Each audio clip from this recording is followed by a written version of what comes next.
نحمده ونصلي على رسوله الكريم أما بعد فأعوذ بالله من الشيطان الرجيم بسم الله الرحمن الرحيم الحمد للہ اللہ تعالیٰ کی توفیق اور اللہ تعالیٰ کے فضل اور احسان کے ساتھ ہم آج آسان درس قرآن اور حدیث کے سلسلے میں اگلی کلاس میں موجود ہیں، حاضر ہیں۔ آج انشاءاللہ تعالی وہیں سے آغاز کریں گے جہاں عید سے پہلے ہماری لاسٹ کلاس میں ہمارا یہ سلسلہ جہاں پر رکا تھا، اور آج جی ہم سورۃ البقرہ کی آیت نمبر 120 سے آغاز کریں گے۔ آپ اگر پیچھے سے میرے ساتھ سے جڑے ہوئے ہیں اور دیکھتے آ رہے ہیں تو آپ کو اندازہ ہوگا کہ کس کانٹیکس میں ابھی پورا مضمون چل رہا ہے، بنی اسرائیل کے بارے میں۔ آیت نمبر 120، بسم اللہ الرحمن الرحیم۔ وَلَن تَرْضَىٰ عَنْكَ الْيَهُودُ وَلَا النَّصَارَىٰ حَتَّىٰ تَتَّبِعَ مِلَّتَهُمْ۔ آپ اگر اس کے ترجمے کو غور سے سنیں گے تو انشاءاللہ تعالیٰ آپ کافی حد تک مفہوم اور اس کی جو ڈیٹیل ہے وہ سمجھ جائیں گے۔ چونکہ یہ درس قرآن کا سلسلہ ہے تو میں لفظوں کو بہت کم الگ سے کھول کر بیان کرتی ہوں، اور کوشش یہی ہوتی ہے کہ آسان ترجمہ آپ کے سامنے رکھا جائے، اس کا مفہوم اور اس میں سے سیکھنے کی باتیں۔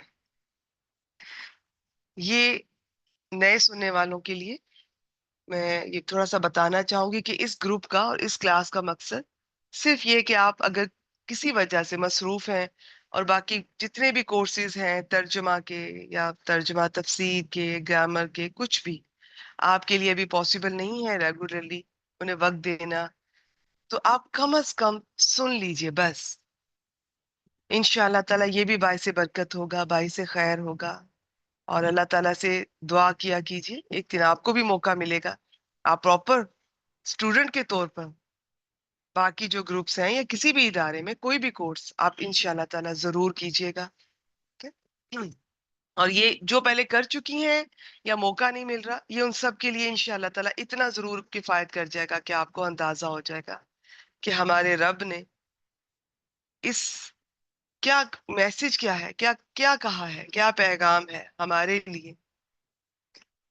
وَلَن تَرْضَىٰ، اور ہرگز نہیں راضی ہوں گے، ان کا آپ سے، نبی کریم صلی اللہ علیہ وآلہ وسلم سے اللہ تعالیٰ مخاطب ہے، اور ڈائریکٹ پہلا خطاب انہی سے، لیکن یہ اکثر آپ دیکھیے گا یہ تین طرح کا انداز آپ کے سامنے آئے گا، کبھی ان سے ہی مخاطب ہے اور بس انہی سے ہے، وہ انہی سے ریلیٹڈ ہے وہ بات، کبھی ان سے مخاطب ہے لیکن اس کا تعلق ہی باقی لوگوں سے ہوتا ہے، اور کبھی آپ صلی اللہ علیہ وآلہ وسلم سے مخاطب ہیں اور وہ اور باقی سب اس میں شامل ہوں گے۔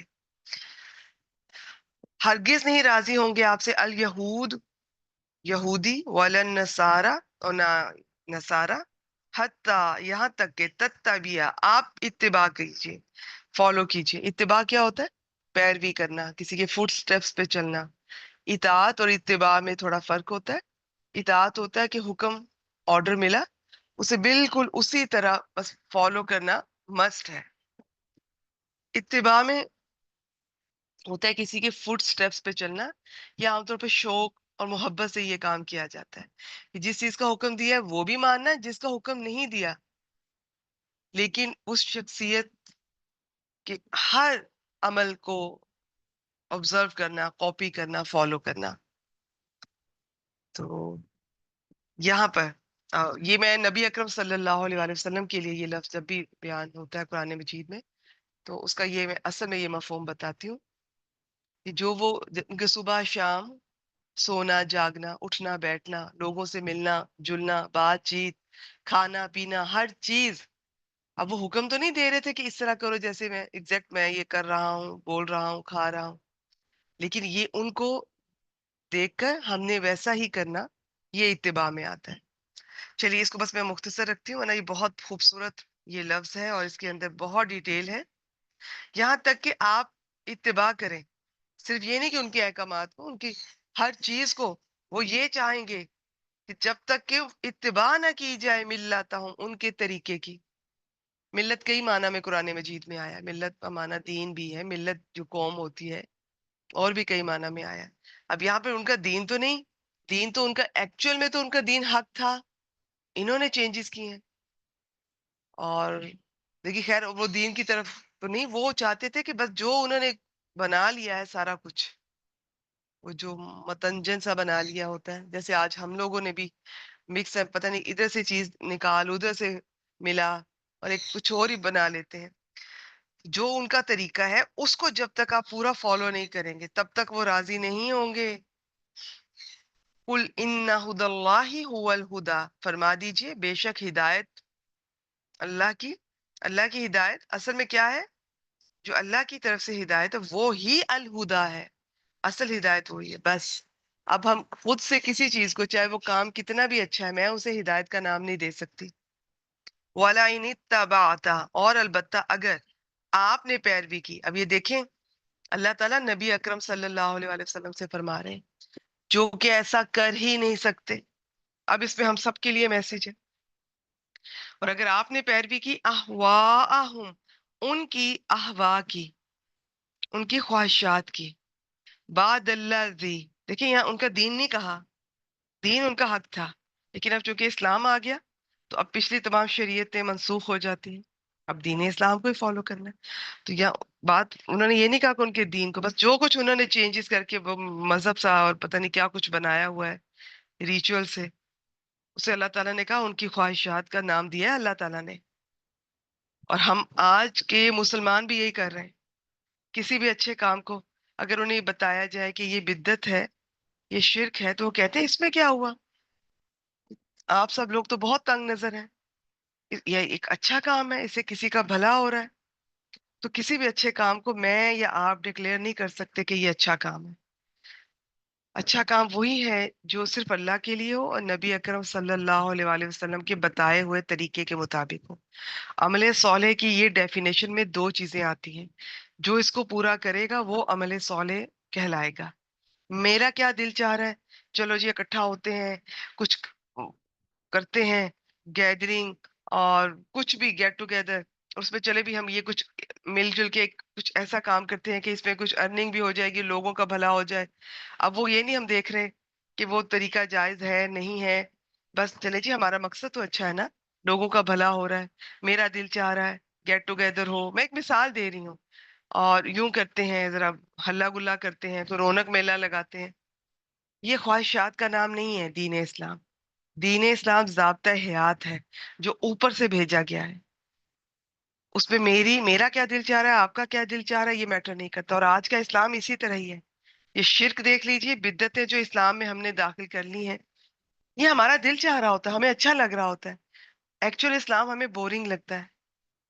یہ مزاروں پہ جانا، یہ بسیں بھر بھر کے، کئی کئی دن پہلے تیاریاں ہو رہی ہیں اس کے لیے، گھروں میں بھی آپ اکٹھے ہو رہے ہیں، اور بہت کچھ کیا، پھر وہ سفر میں پھر کوئی خیال نہیں رکھا جا رہا کہ آپ کمبائن مرد اور عورت اکٹھے سفر میں بھی، وہاں بھی، پھر وہاں جا کے بھی جو کچھ، وہاں جا کے کوئی اللہ سے تھوڑی مانگا جاتا ہے، ان بزرگوں سے ہی مانگا جاتا ہے، تو پھر شرک ہو رہا ہے۔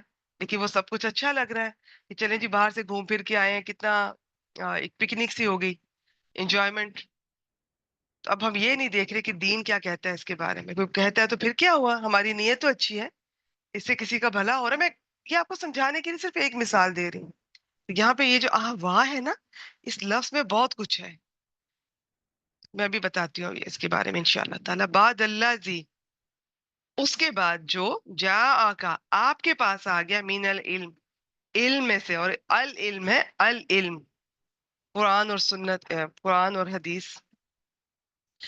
اب اس میں یہ سخت وعید ہے اس آیت مبارکہ میں، وعید جو آپ دھمکی سمجھ لیجئے، اور جس میں جہنم کی وعید ہوتی ہے کہ اور بھی یہود و نصارہ کو خوش کرنے کے لیے بالفرض بالفرض اگر رسول اللہ صلی اللہ علیہ وآلہ وسلم بھی ان کی خواہش کے پیچھے لگ جائیں تو ان کے بچنے کی بھی کوئی صورت نہیں. میں نے کہا بالفرض، اور ایسا نہیں ہوگا کبھی بھی نہیں. یہ ہمارے لیے میسج ہے. اس آیت کے مخاطب اگرچہ رسول اللہ صلی اللہ علیہ وآلہ وسلم ہے، مگر سمجھایا امت کو کیا ہے. اب یہ جو احوا ہے، یہ خواہشات، یعنی اصل ہدایت وہ ہے جو اللہ کی طرف سے آئے، اور وہ قرآن اور سنت ہے. ان لوگوں کے پاس اصل ہدایت نہیں ہے، یہ صرف انہوں نے اپنی خواہشات کو ہی دین کا نام دے دیا ہے. بدعت کو بھی ہوا کہتے ہیں، ہا وا یا، کیونکہ وہ بھی دین میں اپنی خواہش کے مطابق بنا کر داخل کی جاتی ہے. جس طرح یہود و نصارہ کو خوش کرنے کے لیے ان کی احوا اور بدعت، انہوں نے بھی بدعتیں شامل کی ہوئی تھی، اس کی پیروی باعث ہلاکت ہے. اسی طرح کسی بھی بدعتی طبقے کو خوش کرنے کے لیے ان کی احوا اور بدعات کی پیروی بھی باعث ہلاکت ہے. اب اس چیز کو آپ ذہن میں رکھیے گا، اس آیت مبارکہ سے کلیئر ہے آپ کے سامنے. اب آپ خود غور کیجئے گا، ہمارے گھروں میں، ہم سب کے گھروں میں، زیادہ تر گھروں میں بدعتیں اور شرک یہ کسی نہ کسی صورت میں یہ چل رہا ہے، ہوتا ہے. بعد میں جسے اللہ تعالیٰ ہدایت دیتے جاتے ہیں اور وہ ان چیزوں سے چھٹکارا پا لیتا ہے، وہاں سے اس ماحول سے آزاد ہو جاتا ہے، یا بعض دفعہ اس ماحول سے نہیں نکلتا لیکن وہ اپنے آپ کو ان سب چیزوں سے بچاتا ہے، الگ کر لیتا ہے. تو آپ نے آج اس آیت مبارکہ سے کیا سیکھنا ہے؟ پہلے تو غور کرنا ہے. آپ کو پتا ہو کہ یہ دین کی بات ہے، قرآن اور سنت کی روشنی میں ثابت ہے تو ٹھیک ہے. اتنا آسان سا فارمولا ہے یہ پرکھنے کے لیے. وہ لٹمس پیپر نہیں ہوتا تھا کیمسٹری میں، ایک لٹمس ٹیسٹ جسے کہتے ہیں، اتنا آسان سا ہے یہ. آپ کسی بھی بات کو پوچھ لیں کہ کیا یہ قرآن اور سنت کی روشنی میں ٹھیک ہے، اگر تو ثابت ہے تو کر لیجئے، نہیں ہے تو پھر کیوں ان چکروں میں پڑتے ہیں؟ کیوں اپنے آپ کو آپ ایک بوجھ میں لے آتے ہیں، بوجھ تلے دب جاتے ہیں؟ پھر کیا ہوا، اچھی بات ہے، کسی کا بھلا ہو رہا ہے، خوشی آپ کو خود مل رہی ہوتی ہے، یا گھروں میں رنگ برنگے لوگ کسی اور کے نام کے کھانے پکائے اور کھلائے جا رہے ہیں، اور عجیب عجیب سی رسمیں. میں کسی ایک فرقے کا نام نہیں لوں گی، فرقوں کے میں ویسے بھی نام نہیں لیتی. سب اپنے اپنے خود ہی نظر ڈالیں ہمارے گھروں میں ایسا کیا کیا ہو رہا ہے. اسے چھوڑ دیجئے، پہلے تو پتہ کیجئے پھر چھوڑ دیجئے، اور علم حاصل کیجئے، صحیح والا علم. قرآن کیا کہتا ہے، سنت کیا کہتی ہے، کیا ہے احادیث مبارکہ میں. احادیث مبارکہ میں بھی ریسرچ کیا کیجئے. اچھی اچھی کتابوں میں بھی بعض کچھ اوپر اچھے درجے کی احادیث نہیں ہوتی ہیں، ان میں بعد میں ریسرچ ہوتی ہے تو پتہ چلتا ہے کہ تھوڑی ان میں بھی آپ کہہ لیں کہ وہ اعلیٰ درجے پر، صحیح کے درجے پر نہیں پہنچتی ہیں. تو اس کے لیے میں یہی کہوں گی کہ علم حاصل کیجئے، اور جتنا علم ہے کم از کم اس کو سب سے پہلے اپنے اوپر لاگو کیجئے، اس کے بعد اپنے پیاروں کو سمجھائیے. آگے دیکھتے ہیں. ماں نہیں، ماں لکا نہیں ہے آپ کے لیے، من اللہ اللہ تعالیٰ سے کوئی بھی بچانے والا مراد ہے، من ولی کوئی دوست کہہ لیں یا کوئی مددگار کہہ لیں. اس میں ولی کے بہت سارے معنی ہوتے ہیں، کوئی حمایتی کہہ لیں، ولا نصیر اور نہ ہی کوئی مددگار. یہ اللہ تعالیٰ نے، میں نے کہا نا، سخت وعید ہے اس آیت مبارکہ میں. یہ آپ صلی اللہ علیہ وآلہ وسلم کو بتا کر ہمیں میسج دیا جا رہا ہے، اس وقت کے لوگوں کو بھی اور آج ہمارے لیے بھی. آیت نمبر 121 کی جانب بڑھتے ہیں. بسم اللہ الرحمن الرحیم. الذین آتیناہم الکتاب، وہ لوگ جنہیں ہم نے الکتاب دی، لگا ہوا ہے. تو آیت میں یہ یہاں پر ابھی ہم دیکھیں گے کہ یہ اس سے کیا مراد ہے. ٹھیک ہے، اور یہ اہل کتاب کا ذکر ہو رہا ہے، تو ان کے اعمال بد کا ذکر کرنے کے بعد اب ان میں سے جو نیک لوگ ہیں نا، اللہ سے ڈرنے والے، ان کا ذکر اب ہونے جا رہا ہے. اور وہ کتاب، اب اس کے بارے میں مختلف رائے میں آپ کو بتا دوں. بعض کہتے ہیں کہ اس سے الکتاب سے مراد ان کی اپنی الکتاب ہے، کہ اگر وہ جو اللہ تعالیٰ نے انہیں دی، یتلونہ حق تلاوتی، وہ تلاوت کرتے ہیں اس کی جیسا کہ اس کی تلاوت کرنے کا حق ہے. اگر وہ اپنی کتاب جو قرآن مجید سے پہلے انجیل ہے فرض کیجئے، یا چلے جو اس کو نہیں مانتے تھے ابھی، اور تورات تورات تو یہ تو سب کے ہاتھ میں آتی نہیں تھی. یہ تو علماء، ان کے جو علماء تھے وہ خود ہی بس اپنے تک رکھتے تھے، اپنے کسی خاص کمرے میں رکھی ہوتی تھی یہ چیزیں، انہوں نے وہیں سے جو مرضی بیٹھے چینجز کرتے رہتے تھے، باہر آ کے جو مرضی لوگوں کو بتا دیا، ان کی پسند کے فتوے لکھ کے دے دیے، ان کو کچھ بھی کہہ دیا، کچھ بھی کر لیا، کچھ ایڈ کر لیا، کچھ نکال لیا. تو اگر اس الکتاب سے ان کی کتاب لی جاتی تھی تو جو اس کو صحیح، جب وہ صحیح حالت میں تھی اور جو جانتے تھے کہ اس میں ایکچوئل میں کیا لکھا تھا، اگر وہ اس کو صحیح طرح سے پڑھتے تو وہ قرآن مجید پہ فوراً ایمان لے آتے کہ ہاں ان کی کتابوں میں قرآن مجید اور ہمارے پیارے رسول صلی اللہ علیہ وآلہ وسلم کی نشانیاں، واضح نشانیاں موجود تھیں. اور الکتاب سے اگر قرآن مجید لیں ٹھیک ہے تو بھی ٹھیک ہے، یہ بھی بنتا ہے. اور آج کے لیے ہمارے لیے الکتاب تو قرآن مجید ہی ہے نا. تو اب ہم اپنے لیے اس میں کیا دیکھتے ہیں؟ یتلونہ، وہ تلاوت کرتے ہیں اس کی، حق کا تلاوتی، جیسا کہ اس کی تلاوت کرنے کا حق ہے. اس الکتاب سے قرآن مجید آپ اس دور میں بھی لے سکتے ہیں کہ جنہیں جب وہی نازل ہوتی تھی، نبی اکرم صلی اللہ علیہ وسلم پہ اترتی تھی اور وہ یہ سنتے تھے اور اپنی کتابوں کا علم تھا، وہ فوراً الکتاب کو جب سنتے تھے، غور کرتے تھے تو ان کو پتہ چل جاتا تھا.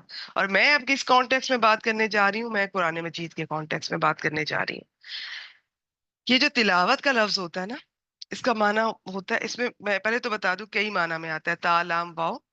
ایک اس کا معنی ہوتا ہے پیچھے پیچھے آنا.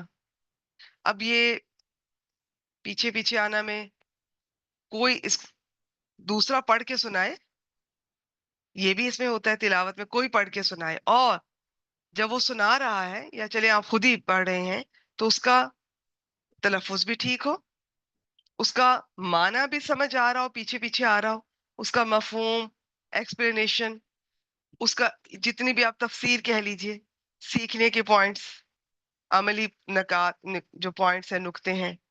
اور اس کے علاوہ اس میں مزید علم اللہ تعالیٰ ہمیں دے، اس میں سے فقہی مسائل، ان کی اس کی تو حد ہی نہیں ہے نا، اس میں سب کچھ آ جاتا ہے. ہمارے ہاں اب تلاوت صرف تلاوت کے طور پہ سمجھی لی اور لی جاتی ہے، اور اس میں صرف یہ تجوید کا علم تک محدود ہے بس. وہ تو ضروری ہے ہی. سب سے پہلے آپ کو قرآن مجید صحیح سے پڑھنا آنا چاہیے، آپ کو علم تجوید حاصل کرنا چاہیے، تلفظ درست ہونا چاہیے. لیکن صرف تجوید تک نہیں رہنا، صرف حفظ تک نہیں رہنا، اسے سمجھنا بھی ہے. اس میں اس کا معنی بھی آپ کو پیچھے پیچھے آ رہا ہو آپ کے ذہن میں، مفہوم. اور جتنا میں نے کہا نا، اس کی کوئی حد نہیں ہے. ہم آج نئے ہیں، ہمارا ایک اور لیول ہوگا. کچھ عرصے تک اللہ تعالیٰ کے فضل سے پھر آپ کے علم میں اضافہ ہوتا جاتا ہے، اللہ تعالیٰ نوازتے جاتے ہیں، دل کھلتا جاتا ہے. تو اس کی کوئی حد نہیں ہے. لیکن کم از کم آپ کو میں نے آئیڈیا یہ دینا چاہ رہی ہوں کہ یہ ہوتی ہے تلاوت. کیا میں اور آپ قرآن مجید کا یہ حق کا تلاوتی یہ کرتے ہیں، ادا کرتے ہیں اس کا حق؟ ہمیں پتہ ہی نہیں ہے. قرآن مجید کے جو علماء کرام نے 5 حقوق بیان کیے ہیں. نمبر 1 اس پر ایمان لانا. نمبر 2 اس میں انہوں نے الگ الگ کر دیا ہے. تلاوت کرنا، جس میں یہ ہے کہ ٹھیک ہے آپ تجوید کے ساتھ پراپر تلاوت کریں، غلط نہ پڑھیں. نمبر 3 اس کو سمجھنا. اب اس سمجھنے میں غور و فکر کرنا، تدبر کرنا. میں نے کہا نا یہ بہت درجے ہیں، ان کی کوئی حد ہی نہیں ہے. کم از کم اتنا تو پتا ہو، آپ کو پتا چل رہا ہو کہ جی اس میں کہا کیا ہے اللہ تعالیٰ نے. جنت کی بات ہو رہی ہے، جہنم کی بات ہو رہی ہے، وعید سنائی جا رہی ہے، دھمکی دی جا رہی ہے، یا خوشخبری دی جا رہی ہے. اتنا تو پتا ہو، آپ کو اتنا بھی سمجھ آ جائے کہ میرے رب نے اس میں کیا فرمایا، تو بہت ہے. یہ کسی نہ کسی حد تک ہم بھی حق کا تلاوتی میں شامل ہو سکتے ہیں. پھر چوتھا حق ہے کہ اس پر عمل کرنا. 5واں حق بتایا جاتا ہے کہ اس کو جو سیکھا ہے اب آگے پہنچانا ہے. یہ نہیں انتظار کرنا کہ میں جی 5 سالہ کورس کر لوں، 8 سالہ کورس کر لوں، 12 سالہ کورس کر لوں، اس کے بعد میں پہنچانا شروع کروں گی. کل کس نے دیکھا ہے؟ ہمیں کیا پتا زندگی ہے نہیں ہے. جو سیکھا ہے وہیں سکھانا شروع کیجیے، اور اس کا حق اور کچھ نہیں. تو اسے اپنی الماریوں سے، اپنے تاکچوں سے اتاریے، نکالیے، جھاڑیے، اپنے ہاتھوں میں لیجیے، اللہ تعالیٰ سے دعا کیجیے. کم از کم جتنی بے ادبی گھروں میں ہو رہی ہے، اور ہم نے اسے احترام کا نام دیا ہوا ہے، بالکل اوپر رکھیے. ٹھیک ہے، اس کی طرف آپ پیچھا بھی نہ کیجیے، پاؤں بھی نہ کیجیے. جتنا احترام آپ کیجیے بہت اچھی بات ہے. ہو سکے تو باوضو ہو کے ہی تلاوت کیجیے، پوری کوشش کیجیے. اور زبانی آتا ہے تو وہ خیر وضو کے علاوہ بھی آپ کر سکتے ہیں. ویسے میں اب یہ یہاں پہ کچھ فقہی مسائل آ جائیں گے، وہ میں اس ٹاپک کی طرف نہیں جانا چاہ رہی. کچھ تو کیجیے، کہ کہیں سے تو شروع کیجیے. تو یہ ہم نے آج اپنے آپ سے سوال کرنا ہے، ہم کتنا حق ادا کر رہے ہیں. اولئک یؤمنون بی، یہ دیکھ لیں، یہ میں نہیں کہہ رہی ہوں. اب دیکھیے اللہ تعالیٰ کیا فرما رہے ہیں. یہی لوگ ہیں جو اس پر ایمان لانے والے ہیں، جو اس پر ایمان لاتے ہیں. یہ با والا ایمان پکا یقین والا، دل سے ایمان ہوتا ہے. یہ ہیں وہ لوگ جو کہتے ہیں میں ایمان لایا اور بس اس کا حق ادا نہیں کرتا. جتنے میں نے حقوق بتائے ہیں کوئی نہیں ادا کرتا اس میں سے. وہ اللہ تعالیٰ کے نزدیک وہ اس پر ایمان لانے کا ان کا دعویٰ صحیح نہیں ہے. اور وَمَن يَكْفُرْ بِهِ، اور جو اس کا کفر کرے گا. یہ ان کے لیے بھی تھا، ان کا اپنی کتاب کے لیے بھی، قرآن مجید کے لیے بھی. میں آج قرآن مجید کے کانٹیکس میں بات کر رہی ہوں. کہ میں اور آپ اس کا انکار تو نہیں کر رہے، ویسے بہت احترام کرتے ہیں، صرف احترام ہی کرتے رہ جاتے ہیں. ہم نے اپنے بزرگوں کو بھی بس زیادہ احترام ہی کرتے دیکھا، لیکن ان کا تلفظ بھی صحیح نہیں تھا. اور بہت سے اس کے سمجھنا، غور و فکر کرنا، ایسا پچھلی جنریشن میں بہت کم تھا یہ چیز. مجھے بہت خوشی ہوتی ہے کہ پچھلے کچھ عرصے سے جو جنریشن ہماری اب ہیں اور اب جو نئی آ رہی ہیں الحمدللہ، ان میں اس چیز میں کم از کم ایک رغبت پائی جاتی ہے.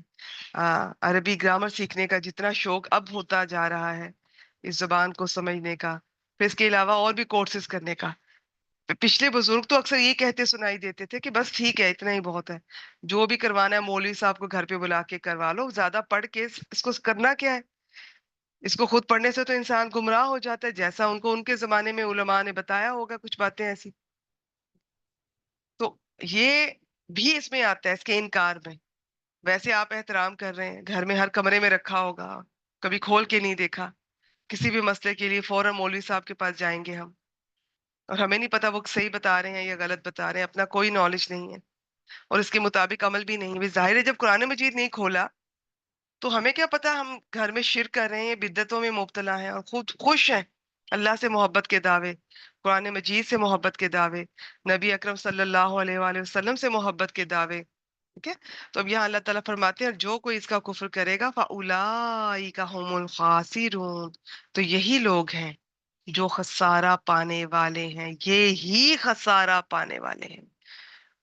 ان کو بھی کہا، اور میں آپ کو بھی یہ بتا رہی ہوں کہ جو قرآن مجید کا انکار کرے گا کسی بھی صورت میں اور اس کی تلاوت کا حق نہیں دے گا، وہ خسارہ پانے والے ہیں. اللہ تعالیٰ نے بتا دیا ہے، دنیا میں بھی آخرت میں بھی خسارہ ہی خسارہ ہے. خسارے کا اگر آپ کو معنی آتا ہے تو اب میرے خیال میں آپ کو سمجھنے میں مشکل نہیں ہوگی. ہم اتنی بے برکتی ہے ہماری زندگی میں، ہمارے رشتوں میں، اور ہم بے چین پھرتے رہتے ہیں. ناراضگیاں، لڑائی جھگڑے، بے سکونی، بے خوابی، اور وقت میں بے برکتی. ہر وقت ہر چیز سے گلے شکوے کرتے نظر آتے ہیں. کبھی موسم کا گلا، کبھی حکومت کا گلا، کبھی رشتوں کا گلا. خود ہم کیا کر رہے ہیں؟ کیا ہم حق کا تلاوتی ادا کرتے ہیں؟ قرآن مجید کبھی کھول کر نہیں دیکھا، کچھ پتہ نہیں. دیکھیے میں یہ نہیں کہتی کہ جب آپ قرآن مجید کو سمجھتے ہیں تو کوئی آزمائش اس کے بعد نہیں آئے گی، لیکن اس آزمائش کو دیکھنے کا اینگل بدل جاتا ہے، اور پھر ایک آپ کی زندگی میں بدلاؤ آتا ہے اگر آپ صحیح طرح سے اس کو اپنی زندگی میں شامل کریں. اور آزمائشوں کے رخ بھی بدل جاتے ہیں، ان کے انداز بھی بدل جاتے ہیں، آپ کا ان کو دیکھنے کا انداز بھی بدل جاتا ہے. اور اس میں کوئی شک نہیں ہے، بہت باعث برکت، باعث خیر ہے. آزمائشوں میں بھی کمی ہو جاتی ہے، انسان کو اندازہ ہو جاتا ہے کہ وہ قرآن مجید سے آپ جب واقف ہوں گے تو آپ اپنے آپ کو سمجھیں گے کہ میں کتنا کمزور ہوں.